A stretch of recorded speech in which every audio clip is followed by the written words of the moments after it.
Here's how to transfer funds from Webmoney to Remitly. It's actually quite easy to do, so make sure you watch to the very end so you don't skip any important steps.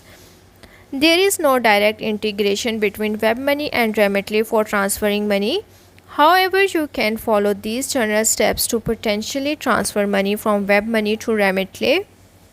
First, you will need to withdraw your funds from Webmoney. Log into your Webmoney account and initiate a withdrawal to your bank account.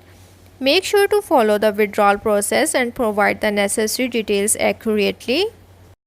Once the funds are withdrawn from your Webmoney account and deposited into your bank account, you will have them available for your further transfer. Sign up for a Remitly account. If you don't have one, you will need to provide your personal information and complete the verification process. Log into your Remitly account and initiate a money transfer. You will need to provide recipient details including their name, location and banking information. Use the funds you received from your Webmoney withdrawal to fund the transfer on Remitly. Follow the steps provided by Remitly to complete the transfer. You may need to provide additional information and confirm the details of the transaction. So that's how to transfer funds from Webmoney to Remitly.